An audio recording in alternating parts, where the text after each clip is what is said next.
अब हम पढ़ते हैं एक नए रिप्रोडक्टिव मोड की तरफ चलते हैं जो कि एसेक्सुअल का ही एक पार्ट होता है और जिसका नाम होता है स्पोर फॉर्मेशन। स्पोर्स होते क्या है? स्पोर्स आप समझ सकते हो छोटे छोटे से बीज टाइप स्ट्रक्चर्स होते हैं, मतलब बीज जैसे दिखने वाले कुछ यू कैन से बिल्डिंग्स होती हैं जो कि अपने आप को कवर्ड रखे हुए होते हैं एक प्रोटेक्टिव लेयर से, ताकि अगर कोई ऐसी सिचुएशन आए, कोई ऐसी कंडीशन आए जो कि उनके फेवर में ना हो, मतलब कि ऐसा कोई क्लाइमेट आ जाए जिसको वो सहन ना कर पाए, तो उसके लिए वो पहले से ही एक तैयारी करके चलते हैं कि अपने ऊपर वो एक कवरिंग कर लेते हैं कि जैसे ही अनफेवरेबल कंडीशन आएगी तो वो अपने आप को प्रोटेक्ट कर लेंगे। अब अनफेवरेबल कंडीशन कुछ भी हो सकती है, वो टेम्परेचर में उतार चढ़ाव भी हो सकता है, या फिर खाने की कमी भी हो सकती है, हवा पानी की कमी भी हो सकती है, कुछ भी ऐसी कोई चीज हो सकती है। स्पोर्स इतने ज्यादा छोटे होते हैं कि आप उनको अपनी आंखों से नहीं देख सकते हो, समझ में आई बात? और ये इतने लाइट होते हैं, इतने हल्के होते हैं कि हवा में उड़ते रहते हैं। ठीक है, तो you can imagine like this, ये आपके कोई स्पोर, एक कोई बीज है स्पोर जिसके ऊपर एक कवरिंग होती है जो कि इसे प्रोटेक्ट करके रखती है, और ये इतने लाइट होते हैं कि हवा में ऐसे ऐसे उड़ते रहते हैं, लेकिन आप इसको अपनी आंखों से नहीं देख पाते हो। अच्छा, अब ये स्पोर प्लांट होते हैं कि एनिमल होते हैं? जी, ये आपके प्लांट होते हैं। अब इनका रिप्रोडक्शन होता कैसे है? तो भाई एक पेरेंट स्पोर सेल होता है, एक पेरेंट प्लांट का होता है, जिसमें कुछ स्पोर्स लगते हैं, जैसे आपने देखा होगा ना पेड़ पौधे होते हैं उन पे बीज लगते हैं। इसी तरीके से जो आपका पेरेंट स्पोर होता है उसके ऊपर कुछ स्पोर जैसे बीज टाइप स्ट्रक्चर लगते हैं, और उन बीज टाइप स्ट्रक्चर के ऊपर इस तरीके से कवरिंग होती है। ये कवरिंग उनको किस चीज से बचाती है? जी, उनको अनफेवरेबल कंडीशन से बचाती है। अब जैसे प्लाज्मोडियम में होता था ना कि जैसे उनकी फेवरेबल कंडीशन आएगी, जो ये कवरिंग है वो टूट जाएगी, और जैसे वो टूटेगी बहुत सारे के सारे उनके डॉटर सेल्स निकल करके बाहर आएंगे जो कि रिप्रोड्यूस करना, मतलब कि जो कि अपने आप को एक इंडिविजुअल यूनिट्स की तरह डेवलप करना स्टार्ट कर देंगे। तो ऐसा ही बिल्कुल होता है आपके स्पोर फॉर्मेशन में। आपके पास क्या था? एक प्लांट था, इस प्लांट के ऊपर छोटे छोटे स्पोर्स लगे हुए थे, इन स्पोर्स ने अपने आप को डिटैच कर लिया, और ये डिटैच होकर के यू कैन से डिटैच कर लिया या नहीं भी किया, लेकिन ये मैच्योर होने लगे। ठीक है, इनकी अनफेवरेबल कंडीशन थी इसलिए उन्होंने अपने ऊपर क्या लगा लिया? एक प्रोटेक्टिव लेयर लगा ली। जैसे ही वो प्रोटेक्टिव लेयर लगी वो अपने आप को अंदर से मल्टीप्लाई करने लगे। अच्छा, मल्टीप्लाई कैसे करेंगे? मायोसिस से करेंगे कि माइटोसिस से करेंगे? जी हाँ, माइटोसिस से करेंगे या माइटोटिक डिवीजन करेंगे। ठीक है, क्योंकि भाई एसेक्सुअल में तो माइटोटिक ही होता है। ठीक है, तो भाई ये आपके पास स्पोर था जो कि अपने आप को माइटोटिक डिवीजन से डिवाइड करने लगेगा, और जैसे ही उनकी फेवरेबल कंडीशन आएगी तो ये कवरिंग ऊपर से टूट जाएगी, और जैसे ही कवरिंग टूटेगी तो बहुत सारे के सारे स्पोर्स हवा में, लैंड पर, पानी में फैल जाएंगे और आपको वो दिखाई भी नहीं देंगे। और जैसे ही उनकी फेवरेबल कंडीशन आएगी वहां पे जाके वो अपने आप को जर्मिनेट करना स्टार्ट कर देंगे। जर्मिनेट क्यों करेंगे? क्योंकि वो प्लांट ही तो है। तो बेसिकली आपके पास एक प्लांट होता है, पेरेंट प्लांट होता है, जिसके ऊपर हंड्रेड्स ऑफ रिप्रोडक्टिव यूनिट्स आती हैं। ठीक है, स्पोर्स को आप बोल सकते हो रिप्रोडक्टिव यूनिट्स, रिप्रोडक्टिव यूनिट्स। और ये स्पोर, एक स्पोर की अगर बात करें तो एक स्पोर के ऊपर एक इस तरह की प्रोटेक्टिव लेयर होती है। ठीक है, जो कि अपने आप को अंदर से माइटोटिक डिवीजन से डिवाइड करती रहती है, माइटोटिक डिवीजन से डिवाइड करती रहती है। और ये कवरिंग कब बनाती है जी? जब आपकी अनफेवरेबल कंडीशन हो, अनफेवरेबल कंडीशन हो तब ये अपने ऊपर ये कवरिंग बनाती है। लेकिन जैसे इसकी फेवरेबल कंडीशन आएगी तो ये आपकी जो लेयर है, कवरिंग प्रोटेक्टिव लेयर है, ये टूट जाएगी, और जैसे ये टूटेगी बहुत सारे छोटे छोटे स्पोर्स निकल करके आएंगे जो कि यू कैन से इस तलाश में, हवा में, पानी में, लैंड पर इस तलाश में घूमेंगे कि उन्हें कहीं ऐसी फेवरेबल कंडीशन मिल जाए कि वो अपने आप को जर्मिनेट कर पाए। जैसे ही उन्हें अपनी फेवरेबल कंडीशन मिलेगी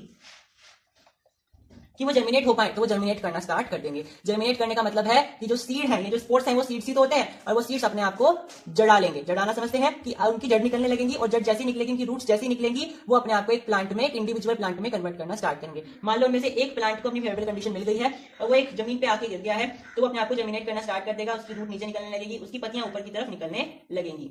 समझ में आई बात? और इस तरीके से वो अपने आप को एक इंडिविजुअल प्लांट में कन्वर्ट कर लेगा। तो एक बार फिर से समझते हैं, आपके पास कोई प्लांट था जिसके ऊपर बहुत सारे हंड्रेड्स ऑफ रिप्रोडक्टिव यूनिट्स लगी हुई थी, मतलब कि स्पोर्स लगे हुए थे। तो ये स्पोर्स क्या होते हैं भाई? रिप्रोडक्टिव यूनिट्स होती हैं, रिप्रोडक्टिव यूनिट्स होती हैं, सीड्स ही होते हैं बेसिकली। जैसे इनकी अनफेवरेबल कंडीशन आएगी तो ये अपने ऊपर एक कवरिंग कर लेंगे। ठीक है, जैसे ही कवरिंग करेंगे तो इनके ऊपर क्या होगा भाई? एक कवरिंग आएगी जो कि इनको अनफेवरेबल कंडीशन से बचाएगी, अनफेवरेबल कंडीशन से बचाएगी, अनफेवरेबल कंडीशन से बचाएगी। अब अनफेवरेबल कंडीशन से बचाएगी, ठीक है, लेकिन अंदर ही अंदर ये क्या करेंगे? अपने आप को डिवाइड करेंगे, जैसे प्लाज्मोडियम करता था। अपने आप को डिवाइड करेंगे किस प्रोसेस से? माइटोटिक डिवीजन से। और जैसे ही इनकी फेवरेबल कंडीशन आएगी, ये तो कवरिंग इतना है, इतना उनकी फेवरेट कंडीशन नहीं आएगी। जैसे ही उनकी फेवरेट कंडीशन आ जाएगी, मतलब फेवरेबल कंडीशन आ जाएगी, वो इस कवरिंग को हटा देंगे, यानी अब ये कवरिंग इनकी हट जाएगी। अब बहुत जैसे कंडीशन हटेगी, उन्होंने अंदर बहुत सारे डिवाइड करके बहुत सारे डॉटर सेल्स बना लिए हैं, है ना? इसके अंदर तो बहुत सारे डॉटर सेल्स बन गए हैं अब, क्योंकि उन्होंने इसके अंदर डिवाइड कर करके माइटोटिक डिवीजन से बहुत सारे सेल्स का फॉर्मेशन कर लिया है। तो जैसे ही ये जो आपकी कवरिंग है ये टूटेगी तो इसमें से बहुत सारे स्पोर्स निकल करके आएंगे। कवरिंग से पहले ये एक डॉटर सेल एक स्पोर था, लेकिन कवरिंग करने के बाद इस एक स्पोर ने अपने अंदर बहुत सारे ऐसे ही स्पोर्स बना लिए, ऐसे ही डॉटर सेल्स की फॉर्मेशन कर ली, और जैसे ये कवरिंग टूटेगी इसमें से बहुत सारे डॉटर सेल्स, बहुत सारे स्पोर्स बाहर निकल करके आएंगी, और जैसे ही बाहर निकल के आएंगे ऐसे लगते हैं जैसे कोई पटाखा फूट गया, ऐसे फूटते हैं और आप उनको देख भी नहीं पाते हो। समझ में आए? एक तरीके से ब्लास्ट होंगे और वो हवा में, पानी में, लैंड पर इस तरीके से घूमते रहेंगे। कब तक घूमते रहेंगे हवा में वगैरह में उड़ते हुए, इतना उन्हें अपनी फेवरेट कंडीशन नहीं मिलती। मतलब एक तरीके से चलते नहीं है कि हमें वहां जाना है, हमारी फेवरेट कंडीशन नहीं आई है, हमें तो लैंड पर जाना है, अब हमें पानी पे जाना है। बेसिकली ये जहां भी गिरते हैं वहां पे अपनी फेवरेट कंडीशन को बनाने की कोशिश करते हैं। नहीं बनती तो इनका सीड बेकार हो जाता है। अगर इनकी फेवरेट कंडीशन वहां पे है, मतलब वहां पे ह्यूमिडिटी है, ठीक ठाक क्लाइमेट है, मॉइस्चर है, ठीक है, मतलब ऐसी कंडीशन है कि जर्मिनेशन के लिए परफेक्ट है, तो वो अपने आप को जर्मिनेट करना स्टार्ट करेंगी। जर्मिनेट करने का मतलब होता है अपनी जड़ वगैरह निकाल देना, अपने आप को एक इंडिविजुअल प्लांट यूनिट में कन्वर्ट करना, ये सारी चीजें। तो जैसे उसकी फेवरेबल कंडीशन आएगी वो अपने आप को जर्मिनेट करना स्टार्ट करेगा और एक इंडिविजुअल प्लांट का रूप ले लेगा। समझ में आई बात? तो इस तरीके से स्पोर फॉर्मेशन का प्रोसेस होता है। अब ये किस किस प्लांट में होता है वो समझ लेते हैं। तो ये जो प्रोसेस होता है रिप्रोडक्शन का, ये बेसिकली फंजाई में देखने को मिलता है, यानी कि फंगस वगैरह में देखने को मिलता है, ठीक है, ये फंगस वगैरह में देखने को मिलता है। और जो आपका कॉमन ब्रेड होता है ना, जो कॉमन ब्रेड मोल्ड होता है, वो भी एक फंगस प्लांट होता है जिसका साइंटिफिक नेम राइजोपस होता है, उसमें भी यही प्रोसेस देखने को मिलता है, ठीक है। तो चलिए इस प्रोसेस को एग्जांपल से समझते हैं, एक डायग्रामेटिक रिप्रेजेंटेशन से। हमने एग्जांपल लिया है राइजोपस का, जो कि आपका कॉमन ब्रेड मोल्ड होता है, जो कि एक फंजाई होता है, बेसिकली फंगस होता है, जिसका साइंटिफिक नेम राइजोपस होता है, ठीक है। अब ये किस तरीके से इसमें होता है चीज स्पोर फॉर्मेशन का, वो देख लेते हैं। तो भाई आपके पास ये क्या है, एक राइजोपस का एक प्लांट है, ठीक है। ये जो इसकी रूट लाइक स्ट्रक्चर आपको दिखाई दे रही है, इसको आप बोलते हो राइजोइड्स, ठीक है। ये जो है इसमें गोल गोल जो है, इसके अंदर बहुत सारे स्पोर्स हैं, इसके अंदर बहुत सारे स्पोर्स हैं। तो ये स्पोर्स के जो नोब लाइक स्ट्रक्चर हैं, नोब लाइक स्ट्रक्चर्स हैं, इनको आप बोलते हो स्पोरेंजियम, ठीक है, इनको आप बोलते हो स्पोरेंजियम। अब जैसे ही स्पोरेंजियम मैच्योर होंगे तो ये ब्लास्ट हो जाएंगे, ब्रस्ट हो जाएंगे, और ये ब्रस्ट होकर के हवा में क्या निकाल देंगे, बहुत सारे स्पोर्स निकाल देंगे। समझ में आई बात?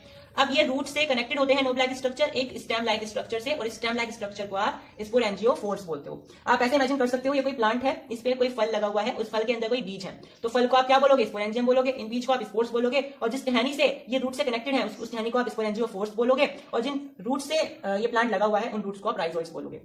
समझ में? इस तरीके से आप इसको इमेजिन कर सकते हो। बेसिकली होता क्या है, ये इसके रूट लाइक स्ट्रक्चर राइजोइड्स होते हैं, और ये स्टेम लाइक स्ट्रक्चर स्पोरेंजियम होते हैं। ये नोब लाइक स्ट्रक्चर ये root like stem like structure sporangiophores होते हैं। ये जो नोब लाइक स्ट्रक्चर है स्पोरेंजियम होते हैं, और ये जो नोब लाइक स्ट्रक्चर जब ब्रस्ट होते हैं तो छोटे छोटे से रिप्रोडक्टिव यूनिट्स को एयर में, हवा में, पानी में, इन सब में छोड़ देते हैं, जो कि रिप्रोडक्टिव यूनिट्स होती हैं, जिनको आप स्पोर्स बोलते हो, जो कि सीड लाइक स्ट्रक्चर्स होते हैं। समझ में आई बात?